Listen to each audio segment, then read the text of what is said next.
Missoula mayoral debate. I'm Alex Carklins, and I have the great privilege of serving as chair of the City Club Missoula Board of Directors in 2025. Thank you all for being here today. City Club's mission is to bring together people to inform and inspire citizens on issues vital to the Missoula area community through public forums that encourage the discussion of new ideas and the free exchange of thought. We have a deep commitment to civility and civil discourse, even when discussing challenging topics. Some sincere thank yous first. Let me thank Missoula Community Access Television for recording our forums as part of their media assistance grants to nonprofit organizations.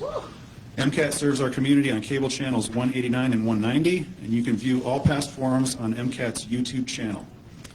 A special thank you to our executive level sponsors, Blackfoot Communications and First Security Bank. Our executive level sponsors are key partners in helping expand audience access and public awareness of upcoming forums. We are grateful to all of our sponsors at all sponsorship levels for their generosity and advocacy for our mission. We invite you to join as a sponsor or as a member by visiting cityclubmissoula.com. Thank you to our board of directors and especially our administrator, Jenny Rohrbach, who keeps things running smoothly behind the scenes. City Club would also like to acknowledge that we are in the Aboriginal territories of the Salish and Kalispel people, some of whom may be present with us today at this forum.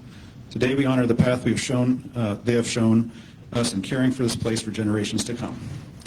And finally, 2025 marks the 20th anniversary of City Club Missoula.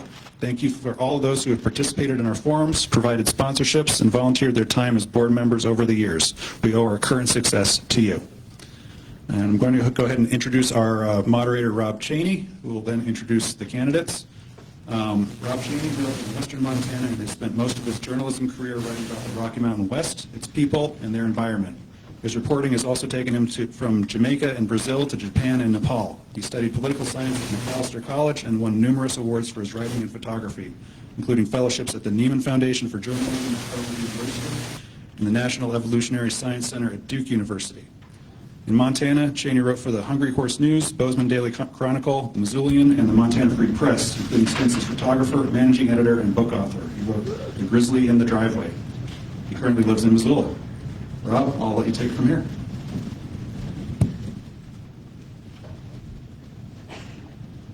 Thank you all for coming.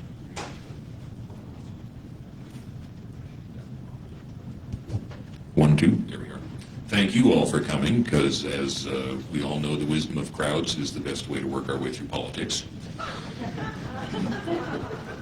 I would like to introduce our two candidates here, and just in the order that it was presented to me. Missoula voters elected Andrea Davis as mayor in November 2023. Since taking office, she has prioritized housing affordability, economic vitality, and public safety.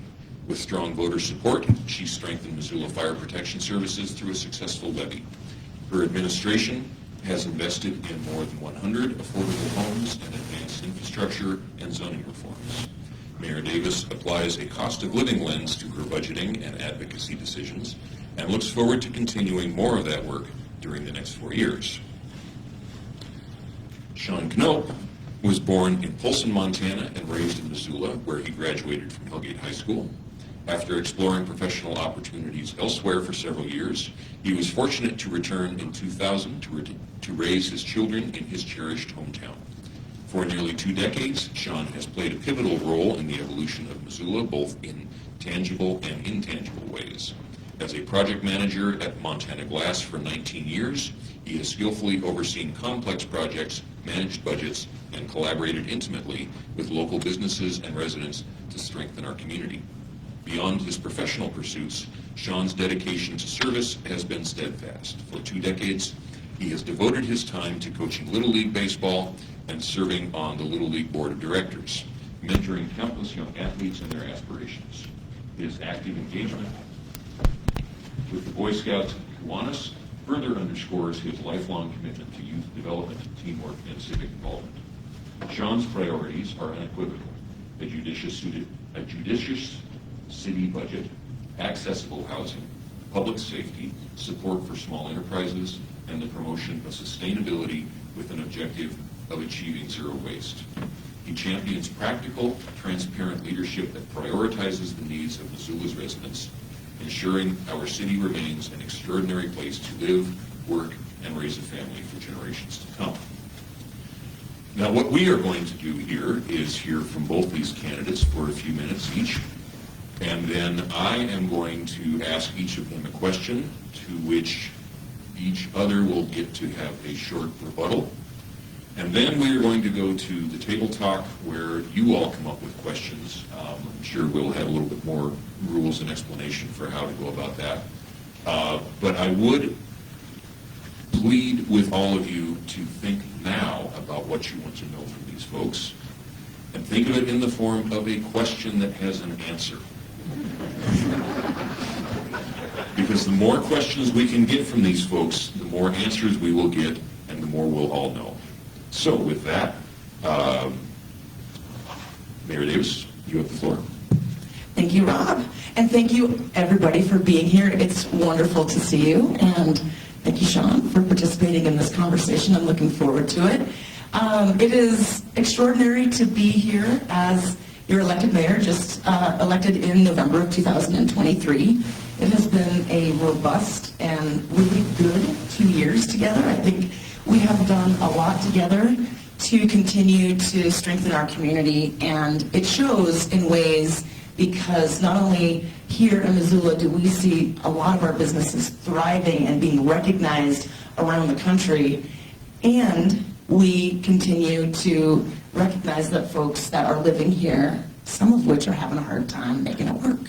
I have been committed my entire career, even before becoming mayor, to addressing working class folks being able to live and prosper in Missoula. And I did that because largely that's how I grew up. When I grew up in Kalispell, Montana, I grew up to 2 working class parents, and we, while they had moderate wages, we always had decent places to live. And so as a result of that, I was able to bike to school, and we grew gardens, and I knew my neighbors, and I had a really great public education upbringing, and I am the product of that. And I want that for your kids and grandkids and friends and neighbors. And so since becoming mayor, I really feel like we have done an incredible amount together, and we have so much more to do. And so that's why I'm running for a full 4-year term, because I feel like we have an incredible amount of momentum on things that are very important to you, because that's what I've heard from you, is that we want more affordable homes, we want more housing choice in our community. We've heard that not only from people that are starting out in our community, but folks that are also retiring. We know that we have businesses here whose employees find it difficult to be able to find a place to live in order to go to work. And we know that we have businesses here who cannot expand or relocate here as a result of the housing pressures that we have in Missoula and western Montana. In fact, really an issue in the entire West. Coupled with that, I'm focused on building a better Missoula, not only through housing choice and affordability, but also through paying attention to smart investment for infrastructure. In the last 2 years, we've been focused on making infrastructure choices that make our streets safer. We did that recently just by putting a new roundabout at the intersection of Phillips and Scott Street. That is a long-needed safety improvement for that neighborhood and for the kids and the parents that access not only Lowell School, but the West Side Park, which is a very vibrant and highly popular park. We were seeing accidents happen in that area. In fact, we saw 3 kids get hit in that area. I'm very proud of the fact that our Public Works Department looked at what can we do to make the most significant impact as quickly as possible. And while it was an inconvenience for a short time, being able to close the bridge, get that project done in 6 weeks meant that we got that project done on time and under budget. And that's what I mean by a cost of living lens, is how are we making the most impactful infrastructure and housing choices, just choices across the board, happen so we can see and feel these improvements for our residents and visitors alike. Some other things that looks like is you see that there is some construction on Orange Street Bridge. We are installing a traffic light at the intersection of Craig and Orange Street. And that is something also, thank you, we're very excited about that. It's a long time coming. We've been focused on these things that need to happen in our community in order to address not only congestion, but safety at the same time. And so making these decisions as we continue to grow, because we know Missoula will continue to grow. We have a place that is a wonderful place to be. If you look out on the horizon, you look out across this room, you know that people want to be here. We live in an amazing place, a beautiful place, and a place with rich culture, a place with engaged citizenry. And this is the kind of community that people want to be in. So whether you're here now or whether you're looking at this community because this is somewhere that you might want to land by choice, how do we basically make room for the growing needs of our community? And so being focused on a land use plan that we got adopted in 2024 and now undertaking a unified development code, so we have a zoning framework that can not only meet the needs of today but our future growth way into the future. A more predictable, easy to use and consistent zoning code will make it easier to build more home types in all parts of our community, and not only just addressing housing, but also addressing that neighborhood commercial that we hear over and over from folks, that they want to be able to walk and get to neighborhood commercial more easily. The other thing I'm focused on is our cost of living and how we can apply that to a vibrant economy here in Missoula. When we talk about cost of living, we talk about every action we take at the city. How is that impacting our residents, our taxpayers, and that includes homeowners, renters, and businesses alike. So having applied that across the city, we've made decisions where we are being judicious with our spending. We are applying fiscal discipline across all of our departments, and that resulted in a 3.39% budget increase for the city of Missoula in new property tax values this year. That's across all of our parks, our road district, and our general fund. We had to get smart about how are we doing things where we need to expand services, because we know we've got services that people need and want in our community. An example of that is we need more street maintenance crews. Streets crumble. They need to be maintained. And we have had a long need for adding more staff in order to do that work, pick up leaves, handle our snow loads, patch potholes, do the work that we need to get around to school and to work. Instead of asking you to fund that through your property taxes this year, our Public Works Department took that charge of the cost of living and getting creative, thinking about how they could innovatively add to the services that you're asking for. And we're using the state gas tax as a way to bring on 2 new street maintenance employees, not property taxes. And so finding creative ways to get innovative is something that we will continue to stay focused on. And lastly, I'm dedicated to good governance. There is a lot of uncertainty in the world, and I don't need to tell you that. One thing about local government is that we are the closest government to you. And we owe it to you, to all of us, to be the most responsive government for better public service. And so what that might look like is using data to make better decisions, evaluating our communication tools to meet you where you're at in this day and age, and continuing to think about how we will make impact in areas that are important for our community that have made Missoula so amazing all these years. Some of those ways are leaning into arts and culture, and how is it that we can plan for not only holding up these elements of our community that make Missoula so unique and incredible, but how are we planning for the future to make sure not only the creators for arts and culture can be here, but how is it that you can continue to enjoy, not only live and work here, but enjoy and recreate and do the things that make Missoula so amazing. The other area that we're leaning into is, while there is incredible headwinds at the federal government right now when it comes to support for things like climate-related activities, addressing climate change, we are still moving forward with these initiatives.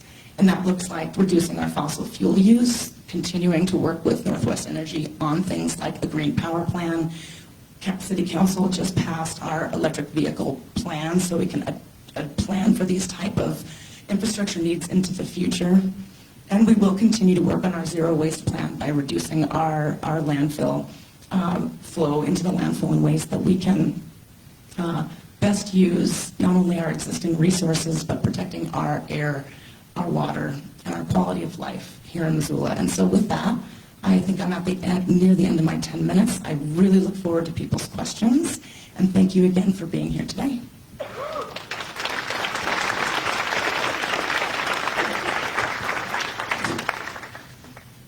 So the last time I was in this room, one of the questions I was asked is, what is your weakest point? And my answer was public speaking, so bear with me. The second question was, what do you do to correct that or improve on that? And I said, to run for mayor. Forces you out of your comfort zone. This is technically a debate, but I'm going to go out on a limb here and agree with almost everything Andrea said. However, the property taxes in this town are going up so fast, so often, that in the last 5 years we've gone up 50%. We have elders, I had one in my shop yesterday that came in, and she is hanging on by a thread because her Social Security doesn't quite cover her property taxes for the year. And she's probably going to be forced to sell out of her house. The problem is, with the prices of what houses are these days, where does she go? So we've got a strong problem to fill there. We've got to find a way to fund things without raising taxes, so we're going to have to get creative. I heard recently, and I had to look it up because I didn't know what it was, that we have a $3.1 million structural deficit. Basically, we don't have enough money to pay all of our budget. So Missoula City Charter says we have to have a balanced budget every year. So I'd like to figure out a way to cover that. Until we can have a budget to where we don't have to raise taxes and put people out of their homes, choices are going to get hard. Trying to figure out what we're going to fund. You know, we have to have fire, we have to have police, we have to have roads. Those are going to be the top three priorities on any budget that I'm a part of. Anything else after that is, going to be on a need to have basis. I think with the Urban Renewal Department taking 50% of my tax bill every year, I think we need to cut that back so that we don't have to raise taxes as much. That's supposed to go towards blight and infrastructure. Yet I have a customer that lives behind our shop that had a city tree on the city right-of-way break a city sidewalk. The city came in, cut the sidewalk out, ground the tree stumps down, poured a new sidewalk, and the homeowner got a bill for $14,000. So I think that is more of what urban renewal money should be spent on. We're getting ready to spend millions of dollars downtown on a master plan, and I think changing a brand new bridge and changing streets should take a back seat to taking care of the ones we have that need more help. After that, I'm going to stop talking and give you more time to figure out questions so we can answer more questions for you.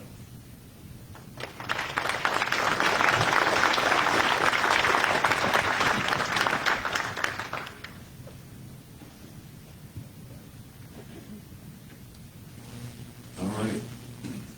Just flip the order here, and Shawn, start with you, if that's okay.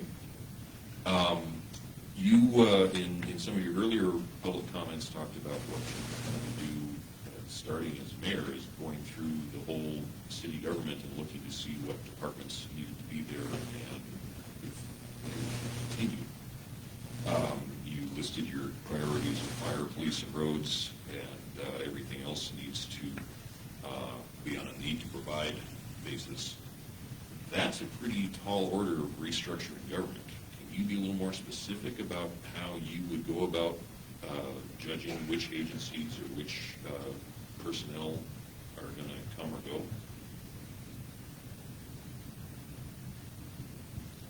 Well, in that comment that you're talking about, it's not about getting rid of anybody. It's about moving them to departments that could need more help and departments that maybe don't need as much help. The time to get a permit to build in this town is exceeding 9 months. time is money. You know, if we can't get permits passed and get buildings built, it just raises the price of everything. So, you know, maybe you take a staff from another office and you put them in that office to help out. So it'd be more of a restructuring, not eliminating jobs.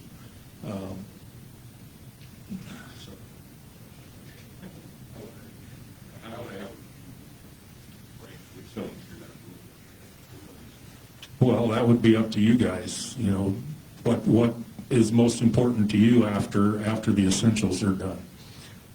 Like I said, there's things that we have to pay for, and the city charter says we have to pay for. After that, you know, we need to prioritize.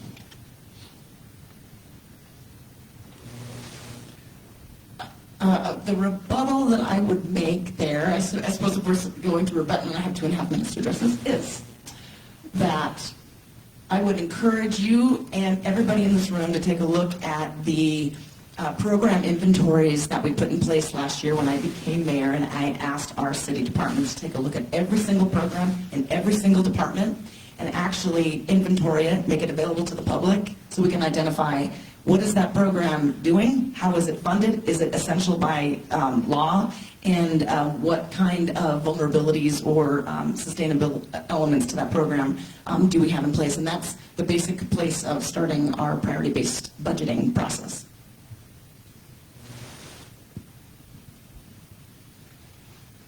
So as I've been trying to follow the news, one of the things that constantly comes up is the mayor gets blamed for everything. The flip side of that is the impression that the mayor is involved in everything, including a lot of things that some people think should be in the private sector. How do you define where the boundaries of your office are and where things that are very much in the economic community and outside the political world? Where is that line for you, and where are things that you should not be going into? Thank you very much for that question. That's an excellent question. We just fielded a call to our office last week from a journalist in Georgia wanting to know how I was managing the salmon chalice wilderness. So that's a great example. And it happens a lot. So I think that's an excellent question because as in your role as mayor, you have formal roles and power. You have informal roles and power. You can make direct decisions in areas that are in our sphere of decision making and influence. And then there are places where it really is that. How do I utilize relationships and influence to nudge something in the way that we might want to see it, that you might be telling me we want to see that? A good example is what we're doing to address what Shawn mentioned earlier, which is around the permitting processing taking too long in order to receive a building permit. Not only have we gone through a 3-year process to update a very forward-looking land use plan, and then now updating a very robust set of building codes to have a unified development code, we're also doing a process audit so we can manage the time frame to apply those codes so we can get permits out quicker. And that is something that we have direct control over. However, we don't do that alone. We've been doing this with enormous public input the entire time. We've had hundreds of communications and engagement opportunities with the public, much of which has happened in this room, but many of which has happened in other places. We're currently doing that right now. We hosted an event at the fairgrounds. And there's a survey open where you can give feedback on the development of the zoning framework and the Unified Development Code. We'll take that feedback, we'll machinate it again, and we'll bring it back to you to hear from you as the public as well as City Council, who would make a decision on these codes this coming winter. There are places where there are clear areas of our decision-making space, and then there are many that are not. And I would say that so many of the things that we're grappling with as a community are really not in our decision-making space. But we have to show up and be present, because ultimately that's what leadership is hearing from you, showing and talking about what we can do, and then working together to try to find those solutions. That we're working on some of the most challenging issues of our time. And so how I decide that is I think often about, do I actually have decision-making role here? Is it in the charter? Is it within state law? And if it's not, then I think about how it is that we as a city can partner with the private sector.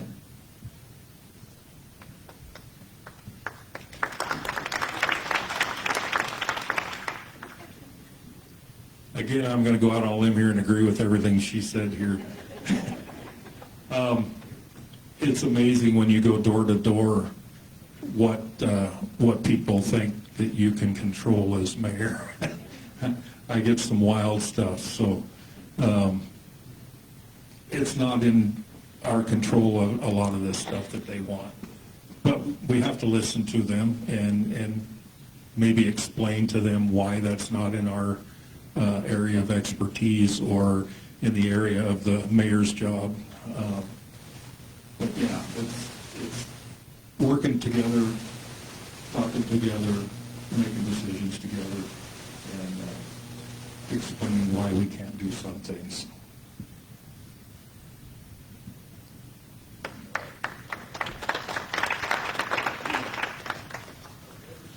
Okay, everybody, we're going to take about 10 minutes to go to our table talk portion of the program. We'll have the rules up on the screen soon, but take about 10 minutes, talk amongst everybody else at your table, formulate a question, appoint somebody to ask that question to one or both candidates, and we'll come back in about 10 minutes, and we'll have a couple of board members going around with microphones to collect your questions and make sure, as Rob instructed earlier, come up with a question that has an answer. I'm going to steal that going forward.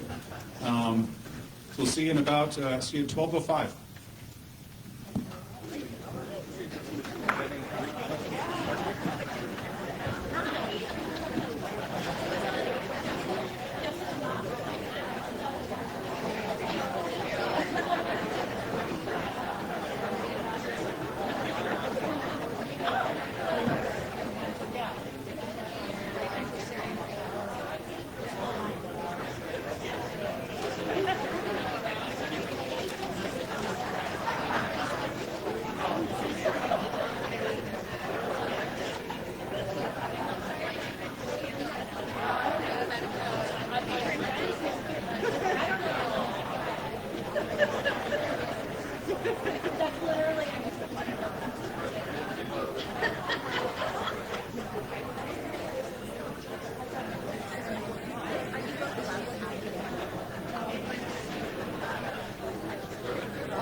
Okay, everybody, we're about ready to get started again. I can sense there are lots of great questions being formulated right now. I just want to go over a couple of the ground rules here. We will have two board members, Ross and Dave, will be walking around with microphones to collect your questions. I'd like you to remember to keep your questions respectful. Avoid making statements or long personal anecdotes. Please avoid multi-part questions. And any members of the media, please save your questions for after the forum, and perhaps our candidates will give you a chance to ask a couple questions after the program is concluded. So, with that, if anybody's ready to ask some questions, please raise your hand. Board member will come around. They will hold the mic for you and get right to your question. Thank you.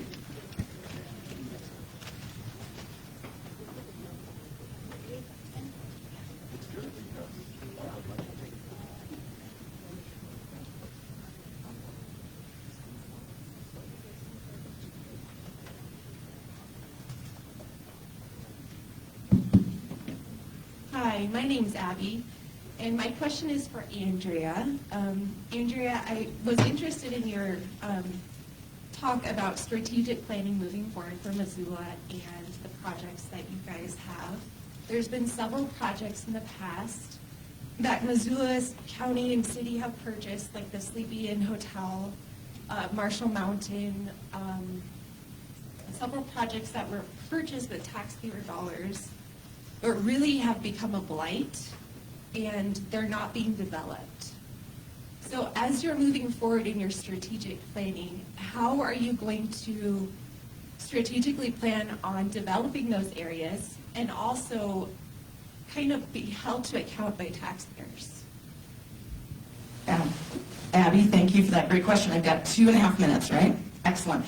So this has been a high priority of mine because in using those examples, I'll just say that the Marshall Mountain was purchased by the city and the county using open space bond funds. So that is very different than the purchase of Sleepy Inn. For example, Sleepy Inn was purchased during the pandemic when there was a necessary public health mandate to reduce the number of people that were in congregate shelter.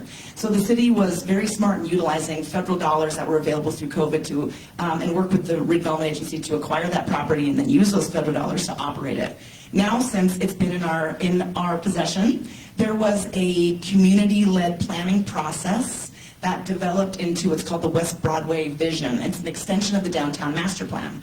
When I came into office, I took a look at all of the 45 acres that are currently in the city's possession. So that does not include Marshall Mountain because technically the county owns it. What I mean by those 45 acres is it is 45 acres that is in the city's possession for the purpose of redevelopment, not for future municipal needs. Sleepy Inn is one of them. And it's like, why aren't these lands being developed? And it's for a host of different reasons. But the quick and the short of it is that as a community, as a municipality, and as a group of people, we get really zealous about what we want to see. We want to see all these things on this one particular piece of property. And we end up putting so many parameters on one piece of property that it becomes infeasible to make it happen.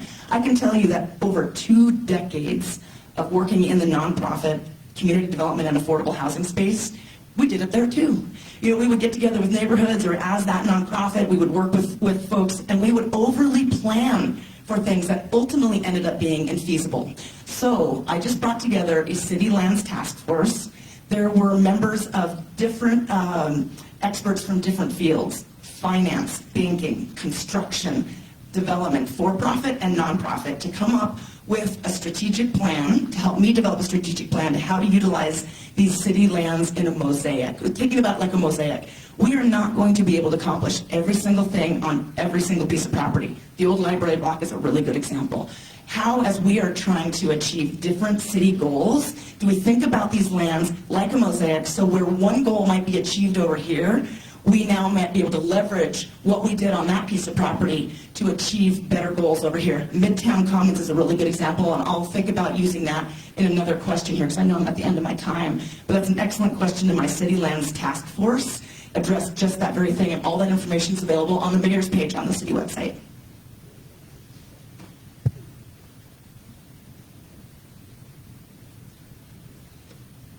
think it's a 30-second rebuttal. I'll do a real quick thing on just the Sleepy Inn. Andrea said that that was a strategic, good use of money. We spent, that piece of property was for sale for 3 years for $675,000. COVID hit, we paid $1.1 million for that piece of property. We then in turn put almost $500,000 into it to make it livable, and then we spent another $300,000 to tear it down. I called a few weeks ago, 2 months ago, called the realtor to see what it was for sale for, and it was at $675,000. So I don't think that's a great use of our income.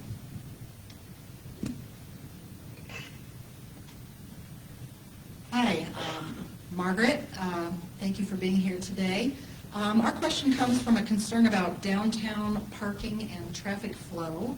In the past, West Broadway, the diet there, I didn't live here at the time, but I heard it didn't go well, but maybe it went great, and I don't know. But the question is, why will the downtown road diet that the city is looking at, why will that work well for us as a city? Would you like me to start with that? Okay, great. Margaret, thank you for your question. I think most specifically you might be referring to the Downtown Safety, Accessibility, and Mobility Project. That is a large project underway. We just had an open house here at the library. 150 people came, so if you came, thank you very much. If you didn't have a chance to come, tons of information and asking for your opinion on Engage Missoula. I hope you take a look at that. The way that we will address traffic congestion and the needs of downtown is that these are basically three planning processes built into one with this activity. There's been about $500 million of private investment that has been made downtown, but the public infrastructure investment has not kept up with that, and that's why this is a unique opportunity. The first thing we're doing is we're converting the 2 one-ways to 2-way streets. 2-way streets offer much better flow, both for safety and access to businesses, than do 1-way streets. Will there be interruption? There will. And we'll be working with the businesses and the public to address that interruption during construction. But ultimately, 2-way flow helps. The other thing that this project funds and enables us to do is traffic signal coordination. 23 downtown traffic signals will be better coordinated to reduce congestion.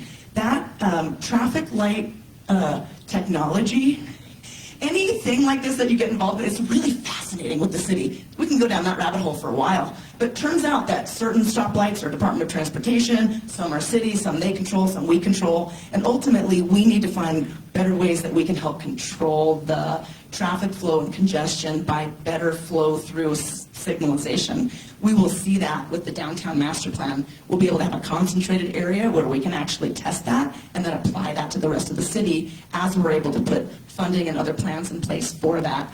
The other thing that the downtown SAM will offer is full accessibility for folks that choose not to use a vehicle, but also addressing how vehicles get around more safely. We want vehicle traffic to be safer, not only for people driving vehicles and large trucks, but also people that are walking and using other modalities. And so one of the ways that we'll be able to improve traffic is by helping people through specific pedestrian-oriented areas. Building an accessible ramp off of the Bear Tracks Bridge will be a way in which people that are using wheelchairs and others will actually be able to access the park more readily and easily.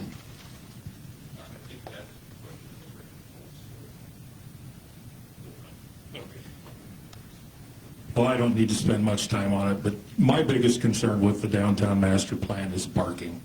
We're going to shrink the streets down, we're going to shrink the parking. At the same time, we're going to have to rebuild one of the parking structures, and so downtown parking is going to be negatively impacted. And I worry about the business owners down there and their business traffic to their stuff. So I don't like the master plan. I think there's other priorities we should be looking at first. Am I allowed a rebuttal? Okay. I just want to add a point of clarity that the downtown master plan is a separate document. The downtown SAM is elements of that master plan and others that are actuating different traffic and infrastructure improvements. The downtown parking garage that is getting repaired has nothing to do with the downtown SAM project. That is a parking garage that has some infrastructure issues and some safety issues that have to be addressed, so that's what's happening with the Missoula Parking Commission. That's separate, although it's not to say that it won't compound when there is construction. One of the things that we don't do is we actually, as a city, we haven't taken a look at our existing parking, where it's located, and how do we maximize what's currently available to us. That's another thing the downtown SAM will do, is they'll actually be able to maximize our existing parking options and be able to be much more clear, not only for businesses, but visitors alike.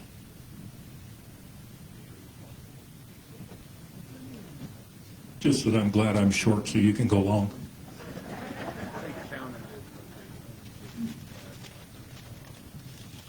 Hi, Jordan.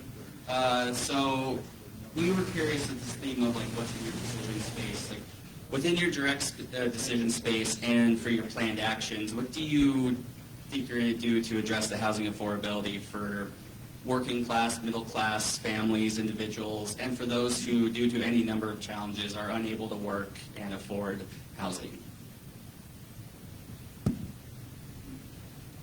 Well, the real question or answer to that is that we need to build. Until we have enough housing for everybody, the prices will never come down. We need to collaborate with builders, with the spaces that we have, the 45 acres. We need to get it developed into some affordable housing. There's some programs that the tenant unions are talking about where we can do a bond where we could pay for housing separate from our taxes, and then the rents or payments that you would pay back on those things would pay for the housing, and so I'd like to see more of that. Thank you for your question. This is an area of deep passion, commitment, and expertise that I bring to the mayor's office. So first of all, I appreciate you recognizing that the city doesn't have ultimate decision space and power over this, right? We live in a capitalist system in a state that has and holds up private property rights very significantly. The city of Missoula, I think, is leading the state in the work that we've been doing. I've been proud to be involved in that work leading up to this, and certainly as your mayor. What we've been doing since I have been mayor is that we have broken ground, and it was mentioned in the introduction, on over 100 deed-restricted affordable homes. So let me just start by saying, we're starting with the foundational work. We got a forward-looking land use plan adopted by City Council in 2024, December of 2024. We're now taking that vision, we're putting that vision into work by updating all of our development codes into a unified development code so the private sector can act more quickly to develop different home types in all parts of Missoula. Second of all, the city is applying direct tools. We're doing that through using the 45 acres and how we can strategically use these 45 acres to address a whole host of different housing types. Because we have heard over and over again that not only are folks that are living on fixed incomes, let's say Social Security disability income, need more accessible housing, but so do folks that are working in businesses downtown and all across Missoula. So we need to take a look at all sorts of different options working with the private sector. We do that through utilization of different tools we have at our disposal. We have a redevelopment agency that invests in economic development and infrastructure investment. We just landed a deal at the Riverfront Triangle after decades in the making, where we're working with the private sector to see a hotel get built there that meets the downtown master plan goals. We are investing in the infrastructure that will eventually build out the infrastructure of that blighted area downtown, and $7 million will go into our Affordable Housing Trust Fund as a result of that transaction. The city then can utilize the Affordable Housing Trust Fund to leverage other housing projects. I mentioned earlier, we are currently under construction with 89 homes for sale for our workforce, utilizing our workforce housing program through the redevelopment agency. And we just funded 24 more deed-restricted rental homes on Third in partnership with Opportunity Resources. Those are fully accessible, and they expand the accessibility and adaptability requirements so folks that are living in larger chairs and such can actually utilize these apartments much more readily. So we're making direct investments as well as land use decisions.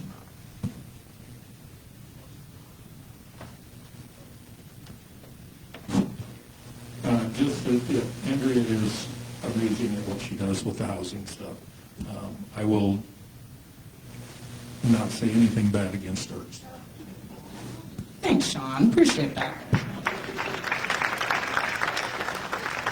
So nice.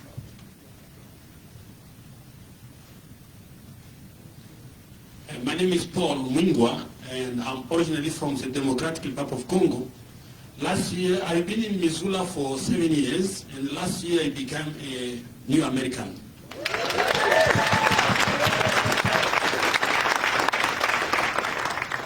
My question to both of you is, Missoula has been a welcoming city in Montana for refugees and immigrants, and what is your plan or the strategy to keep Missoula a welcoming city and to help the voice of refugees be heard in Missoula? Thank you. I'd like me to start? Okay, thank you. Paul, congratulations, and thank you for a great question. Our strategy and our plans have been to meet with you and others from the Refugee Congress and organizations like Soft Landing and others that are working with folks that have come through the refugee program, that have relocated to Missoula, and how can we better understand the barriers that you are experiencing to best engage with and flourish in Missoula. So first of all, I will say that we will continue to be a welcoming city because Missoula will continue to be a constitutional city. We will continue to uphold the law, and we will continue to make sure that people have that they have access to their constitutional rights. And second of all, that we have a team of people at the city that believe in that and are carrying that out as well. When we were meeting recently and you came to my office with a group of different folks from different countries that have come to Missoula through the refugee relocation program, we talked about ways that we can uphold not only a strong relationship but gain better understanding of different cultures, that we can identify ways that we, through the city of Missoula, can provide clarity around our laws, procedures to folks that may not have English as a first language. We talked recently about creating videos on things like, with our police department, what can you expect during a traffic stop? Because that kind of understanding doesn't exist in every country. And so how can we better relay what it is that folks should anticipate? Because ultimately, we don't want any surprises for folks. We want folks to not only feel welcome, but be part of a vibrant community. And so we're not only open for ideas, but we want to make sure that we are very publicly upholding our relationship with the refugees that have chosen to make Missoula their home, because ultimately it has become a much more vibrant community as a result. Thank you.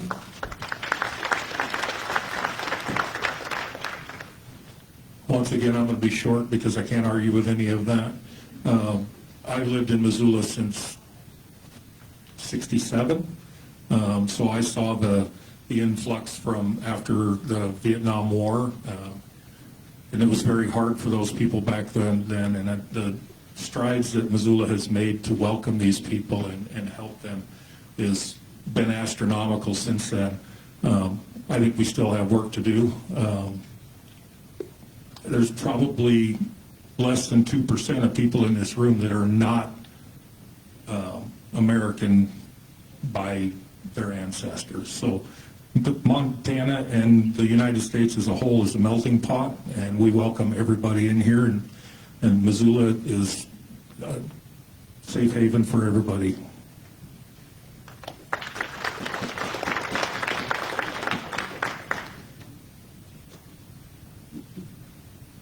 Jenna Staten. I'm asking for our table.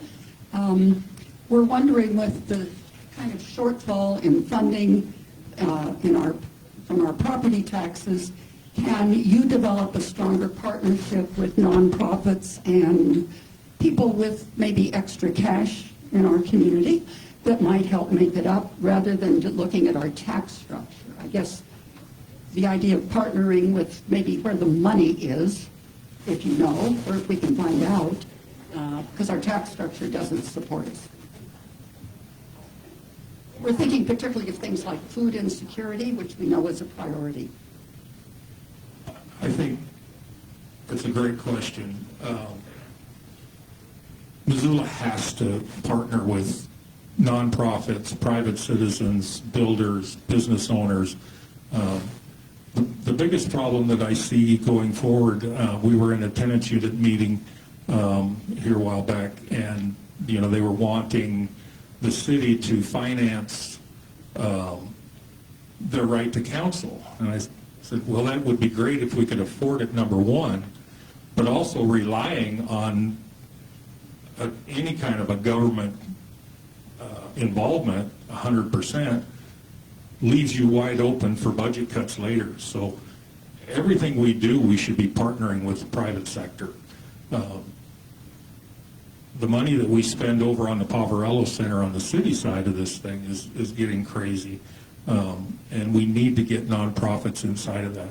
The cleanups on the streets in front of there, we're spending thousands of dollars every week, and it never gets any better. So partnering is going to give long-term security in the programs that we develop. Let me answer that question in full, right? It's to both of us, right? Okay. Jana, thank you for your question. Partnering with the private sector, both through philanthropy, businesses, and nonprofits, is not only critical, but it's been one of the ways that Missoula has been so successful to date. I want to use an example and then address your question around food insecurity. An example of something to be celebrated is just right down here locally, not only in the building we're standing in, but just down the way at Caras Park. The thing that the government can bring to the table is effective planning, because when opportunity comes at you, you can strike. So we have a partnership consortium for recreational users along the Clark Fork. For many of you that have been here for decades, you remember people didn't used to recreate on the Clark Fork because, well, there was a dam up above, and we had a whole host of reasons why. But over the course of many years, it has become more and more popular. And ultimately, we need to manage for that in order to not only for the safety of the people, but the health of the river, and of course, its amazing cultural and economic development opportunity. We plan for river access points along the Clark Fork, and when the federal government made an Economic Development Authority grant available, the City Parks and Rec, along with partnership with the Downtown Missoula Partnership, went for that $1.2 million economic development grant. The city was awarded this grant. The terrace at Caras Park is built, and as a result, not only do we have that funded through a federal grant, Downtown Partnership Philanthropy, the businesses of downtown, and you, the taxpayers, through the Parks and Rec Department. We created not only an amazing place for people to come together, and but also accessibility along the river and river safety. When it comes to food security, that is a deep issue, because how is it that we can take that same kind of philosophy and apply that to things that are basic and essential needs? Some of the things that we can do is make sure that we provide locations for people to gather, to be able for nonprofits or the private sector to be able to come together to offer food for folks. Can the city utilize its tax exempt status in some way to be able to work with the private sector or the nonprofit sector to be able to, I'm thinking out loud here as I speak, purchase large, commodities of food. Ultimately, we need to make sure that we're addressing all of the other cost of living issues. So when it comes to food, our nonprofit sector has the ability to continue to make impact for folks that need to access that kind of life-saving and essential element in their life. Sorry. Thank you. I know I went long.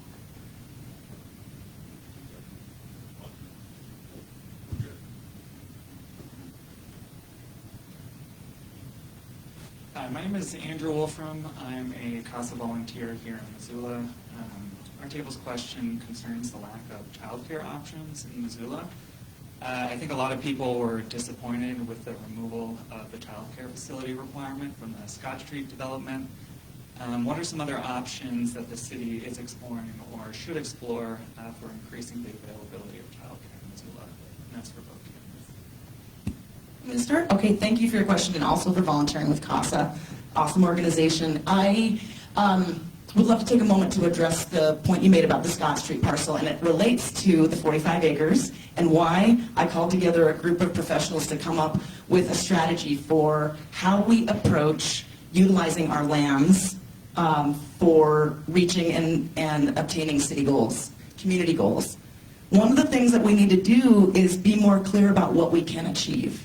And ultimately, when we started that project at the Scott Street Rivara site, it was before the pandemic. And if any of you are in the construction industry or the development industry, you might recognize, and I certainly did because of my career leading up to being in the mayor's position, costs of development have more than doubled for a host of different reasons. That same reality happened at the Scott Street Rivara project. So our choice was to either ask for more tax dollars to subsidize a child care facility there, or recognize the limitation that we had. And the 45-acre city lands task force effort that I've made is to really be more clear about managing our public expectations. What can we achieve together?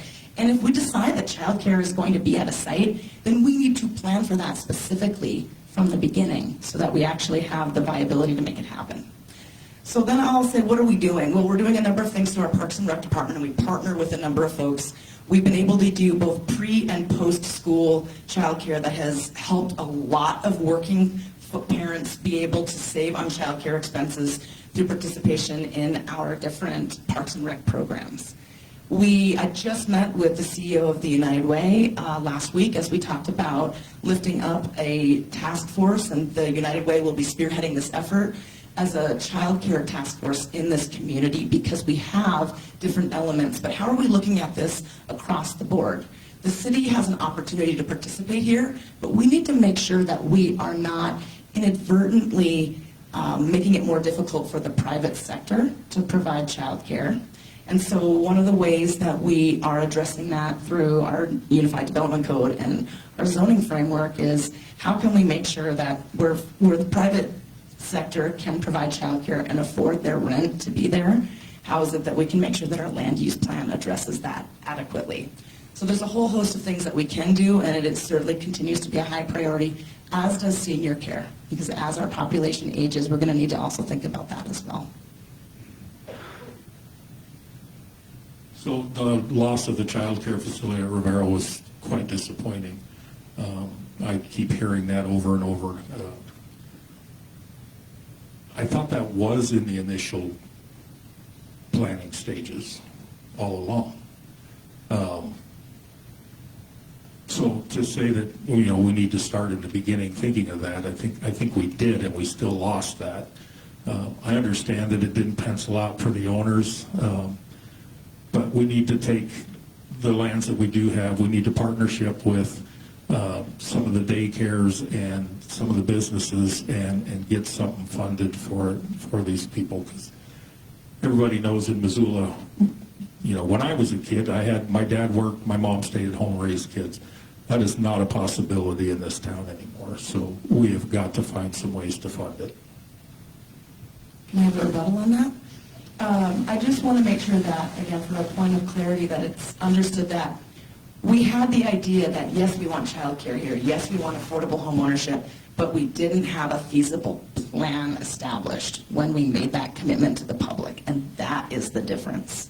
Because when we looked at how could we achieve child care on this site at this point, 5 years after this original concept was considered, and again, after having gone through a pandemic where development costs are 50% or more than they were when this plan was originally conceived, we had to make a decision on whether we were going to ask for $1.5 million more in taxpayer-funded subsidy to make that affordable for the child care provider. And even then, we didn't have somebody willing to do it. So I think you got to make hard decisions in this job, and you got to tell people why. Hi, I'm Justina McDermott. I'm a water rights consultant with WGM Group. With all this planning and developing plans the city has, what would you say the city's reputation is as a client and partner with these private firms and other entities and people you do business with for the city, or as a city entity? are there gaps in that relationship or the way you guys work with these firms that could be improved upon, or do you lead by example as a client in these development processes? I guess that question's probably aimed towards me.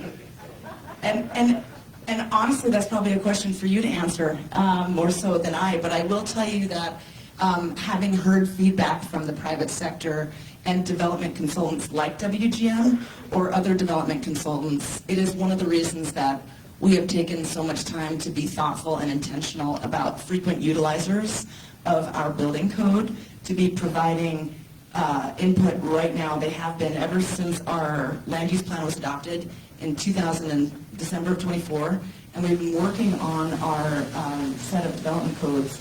We've invited frequent utilizers, which are people that use the code, because we need to hear from them, is this actually going to achieve what has been envisioned by the community, and as a consultant, is this a more workable plan? I will tell you that this is a massive undertaking, and we will learn from this after we get this approved, and then eventually make improvements going forward. I would say that based on the vast number of relationships that we have with various consultants, including WGM on the project that I just talked about, or the project that we're going to be working on the West Broadway corridor with the work that we're doing there on the river flows, we have really good working relationships with our consultants, and we rely on the private sector for your expertise and the work that you provide in order to achieve these major community goals. But we're always open to getting feedback, and that's a very important element, which is why we did a community survey in 2024, and we want to hear from the public on how we can improve and be a more responsive government. I'll just say, because of the answer, I'm going to guess that the answer, or because of the question, I'm going to guess the answer might be no. But there's room for improvement.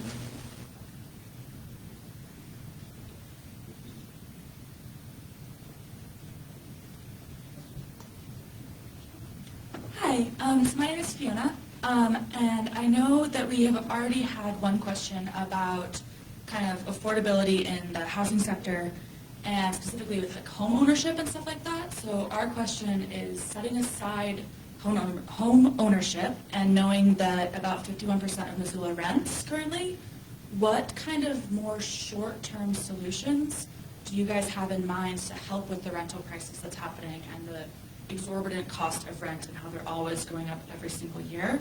What can we do to support the people who rent in this town short-term versus long-term? Thank you. I spent a short time in California, and they had a program there for renter's credit. I'd like to work with the state and see if that we could get something implemented along those lines. Again, it's a tough issue because nothing is going down in value, so I think we need help from the state to get that done. Thank you for your question, Shawn. I agree. We need help from the state to get this done, not only in the form of capital, but in the form of law and legislation that actually would enable us to do more. My experience before becoming mayor, I was doing affordable housing for 2 decades. One of those things was leading the Montana Housing Coalition. So myself and a number of other colleagues around the state worked on getting legislation passed in Montana. Montana had no specific money of its own that was going to building permanent affordable housing until we passed the 2017 Coal Trust Multifamily Homes Program. There's a long way to go there, and ideas like Shawn just mentioned where there's a renter's credit. We have done a number of things, and the city will continue to advocate at the state level, because I mentioned that we have investment in direct rental housing. The opportunity for our new land use plan and development code to offer smaller homes to be built in more places in the community can lead to more affordable rents. And as we balance the rental needs with long-term rental with short-term rental, the city of Missoula is regulating short-term rentals so we can track and see if those short-term rentals are having a significant impact on our housing stock.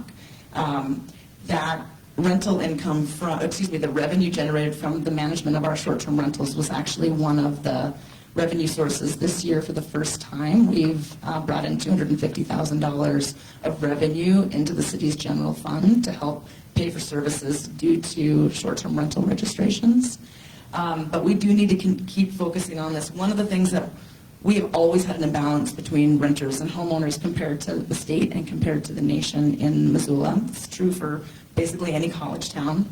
And one of those reasons is that when people pay so much for rent, they actually have a very difficult time getting into homeownership. It's why making investments like the workforce housing program on Scott Street, where we have shared equity type of homeownership opportunities, is a good model. It's a good alternative to renting and on the pathway to different housing opportunities. But the city will continue to make investments through our Affordable Housing Trust Fund and through our workforce housing program directly in long-term deed-restricted affordable housing options. The problem is that will still leave a gap for folks that are not income qualified to live in certain housing and still need an affordable rent. But that's why having local tools is so critical. I would only add that we need to get the state to get that money from somewhere else, because our coal is going to be a huge issue with coal plants are going to be shutting down in the near future because of the West Coast passing regulations on importing coal-fired electricity. So maybe we can get the state to adopt something for the legal marijuana to help fund that.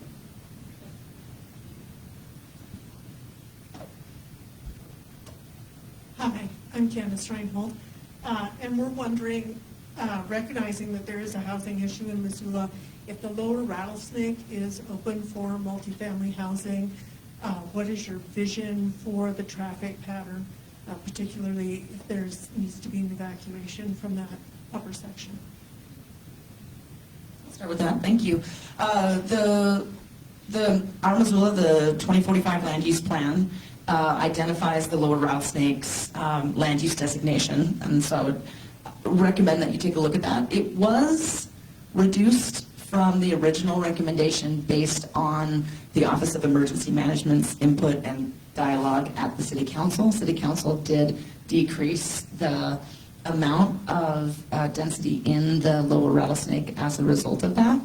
So there are constant coordination and communications between our jurisdictions on emergency evacuation. The Lower Rattlesnake's adjacency to downtown and actual evacuation points is there's a number of different evacuation points out of the Lower Rattlesnake. So you asked about that specifically, so that's what I'll address. So any of these things, that's the point of having a very well thought out and informed land use plan, because that land use plan informs the codes, and that set of codes are things like not only how high you can build on a certain parcel or how much of the parcel that you can consume with the building, but it also addresses what's called street typologies. Street typologies will address then traffic flow and other ways in which we not only can get around every day for just daily life, but also when it comes to the point of an emergency. I've had a number of neighborhoods, Grant Creek, Butler Creek, Rattlesnake, ask for emergency planning sessions. While that information is available, the head of the county's emergency management has said over and over again that the challenge being there's not just one plan, there's not just one place to meet, because it depends on the emergency in the Rattlesnake. Where might that fire be originating? And so if you tell people to take a certain road, but the fire is actually on the other side of the valley, then we actually could compound the issues. And so the emergency management plan in terms of how we direct traffic using our emergency services is certainly what we rely on. And I have to say, what an incredible group of people in terms of that skill and expertise. We saw it live happen two summers ago when we had that windstorm. And I'm very grateful for the expertise and the commitment we have from the City County Emergency Management Services.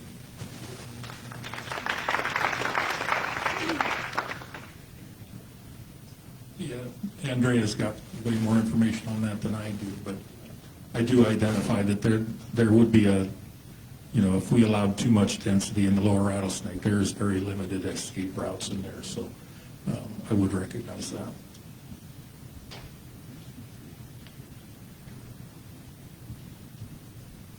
Hi, Linda Henderson. We keep hearing about growth, growth, growth, and that we have to build our way out of this housing crisis. Our question has to do with what is the plan to manage the water and the limits that we probably will eventually face on our aquifer. Thank you for your question, Linda. So one of the ways that we can best manage our water consumption is by smart land use planning and growth, because ultimately the way in which that we can reduce water consumption is through efficient water use, accessing our municipal water services by being closer in and by potentially not watering very large lawns, I think is one of the things that we will continue to talk about here in Missoula around efficient water use. What does consume natural resources is sprawl. It's been shown. It's a natural effect of utilizing large tracts of land for large yards and things of that nature. And they're wonderful. They're a nice space to be. But ultimately, we have to be conscientious around what are we using our municipal and potable water for. Somebody asked me recently about data centers and whether the city and the county are leaning in to attract data centers here. And I've been doing some research in this area, and I can tell you we have no active plan to bring a data center here, although might that happen? Possibly. What do we need to plan for?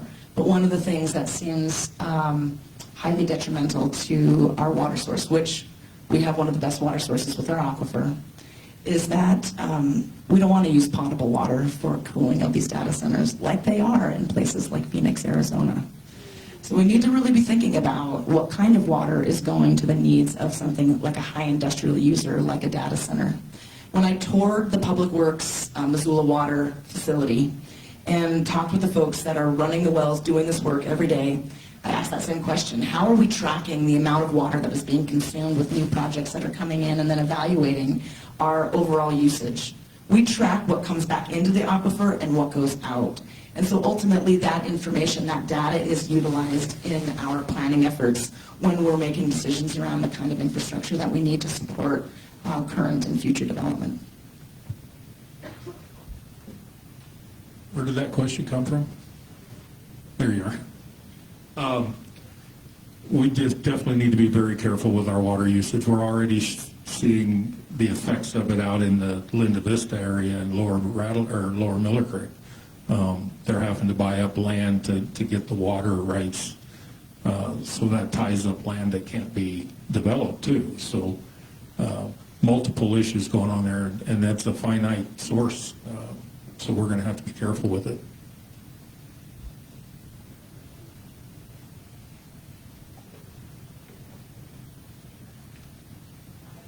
Kate Koenig with the Mansfield Center.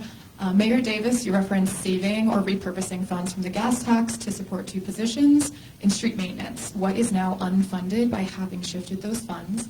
As a follow-up to Shawn, you also mentioned getting creative to repurpose city funds. Could you give a specific example of how you would do that? Great, thank you for your specific question, Kate.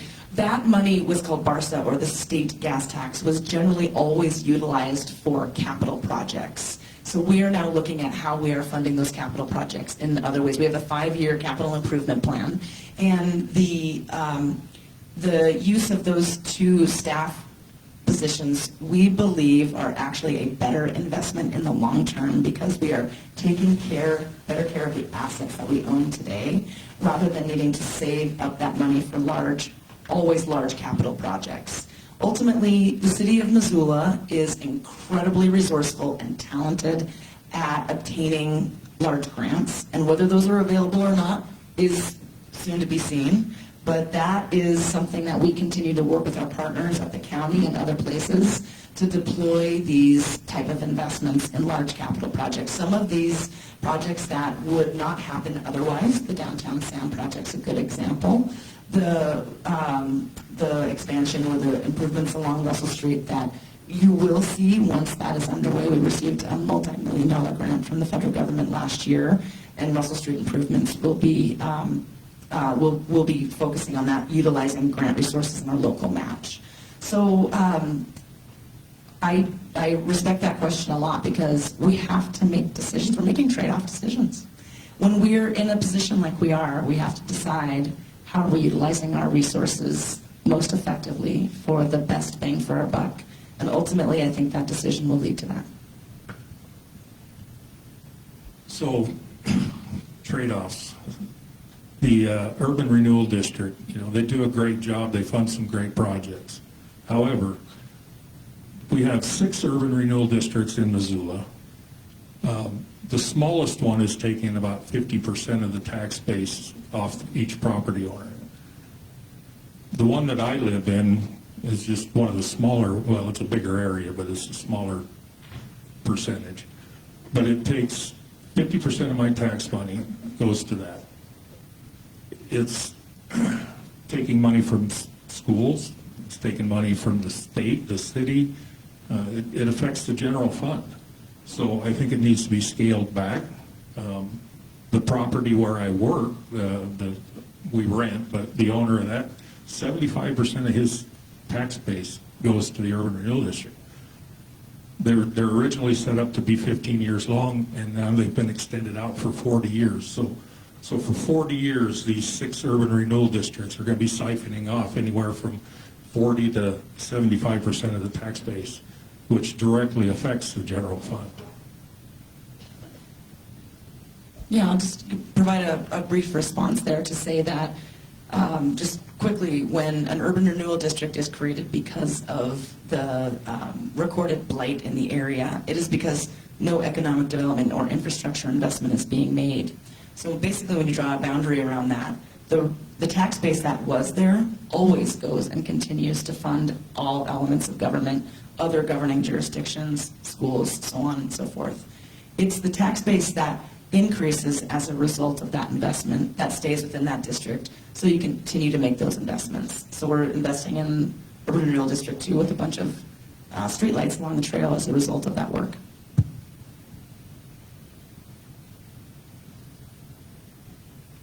It's still affecting the bottom line. You're freezing the tax base and all the money that goes from property tax assessment raises and our tax increases is still being pulled off for that redevelopment. I just think that it could be used better. Okay, my name is Lorraine Bond, and this is a question for Shawn about social safety nets. And I just want to know what you think the government, city government's responsibility is towards our most vulnerable residents. Good question. The most vulnerable is the reason that I decided to run for mayor. I see the elderly being taxed out of their homes and not having the safety nets of a child or a grandchild to help take care of them. People having to move in with their kids to be taken care of. So the city needs to support those people as well as everybody else that has any kind of special needs. So I feel strongly about helping. That's the main reason that I ran. I'm going to provide a follow-up there. So this is a really good question reflecting back to what does the city have the direct ability to influence or impact, and where then can we be a partner? So we just talked about taxes and that impacting folks, and we have to decide then how are we going to fund, if we were going to provide a grant program that would help seniors stay in their home easier. It will be at the cost of other taxpayers, or it will be decreasing services in other places. Those will be some trade-offs we have to consider. It is one of the reasons that the city continues to advocate at the legislature for ways that we can impact seniors living in their homes, and that would be through property tax relief, for example.